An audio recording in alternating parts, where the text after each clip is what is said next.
L'Esprit Saint, j'aime tout dans l'Esprit Saint.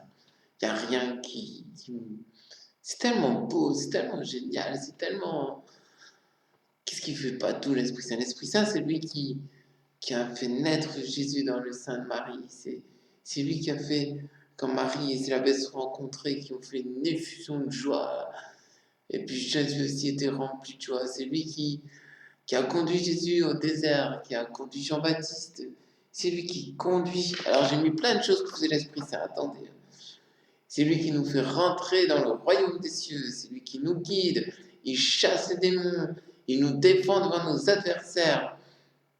Il nous enseigne toutes choses. Il va nous donner jusqu'à la vérité tout entière. Alors, ben ça, moi, je vous dis, ça m'intéresse. Il nous fait nous souvenir et nous fait comprendre ce que Jésus a dit. Il fait de nous des témoins. Il nous permet de prophétiser. Il nous permet d'avoir des visions, d'annoncer la parole avec assurance, de faire des miracles, de guérir les malades, de ressusciter les morts, de prier. Et c'est pas tout, l'Esprit Saint, il fait de nous les enfants de Dieu. On peut crier Abba Père sous l'Esprit Saint, comme nous dit Saint Paul. L'Esprit Saint nous donne la liberté. C'est aussi l'Esprit Saint qui nous permet de découvrir en Jésus notre Sauveur, celui qui vient nous guider, celui qui est là pour nous. C'est l'Esprit Saint qui avait fait reconnaître le Christ quand Simon est venu au temple avec Anne.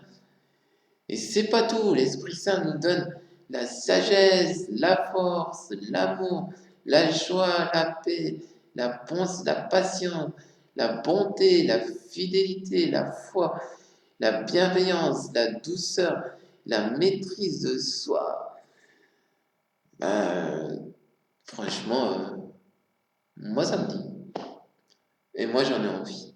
C'est pourquoi aujourd'hui, si vous en avez aussi envie, je vous invite à redoubler de patience et de demande pour demander l'Esprit Saint. Alors si vous avez un doute, eh bien je vous propose aujourd'hui de lire comme texte Luc 11, du verset 1 au verset 13. Et c'est pour ça qu'on peut avoir beaucoup d'assurance, parce que quand les disciples demandent, mais Seigneur, apprends-nous à prier, s'il te plaît, apprends-nous à prier.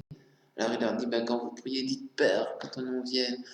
Mais aussi, il dit, quand vous priez, eh bien, n'hésitez pas à demander avec une certaine audace, une certaine continuité, une certaine persévérance. Et n'hésitez pas aussi à demander en ayant un certain sans-gêne. Il faut demander l'Esprit Saint avec du sans-gêne devant Dieu. Je te demande l'Esprit Saint et nuit et jour, je te demande l'Esprit Saint. Comme cet homme qui a des amis qui viennent en pleine nuit, qui va chez son voisin demander du pain alors qu'il est en train de dormir. Et pourtant, à cause de son sans-gêne, il lui donne ce pain.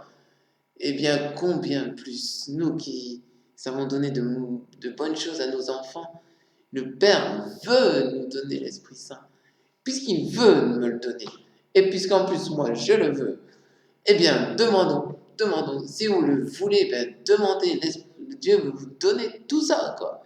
Il veut vous donner tout ça, je répète, la sagesse, l'amour, la joie, la paix, la patience, la bonté, la fidélité, la bienveillance, la douceur, la maîtrise de soi, la joie, l'amour, la- le don d'aimer les pauvres, d'aller vers eux. Le Seigneur donne tout ça. Il fait de nous des fils du Père. Bien aujourd'hui encore, Seigneur, nous voulons te demander ton Esprit Saint.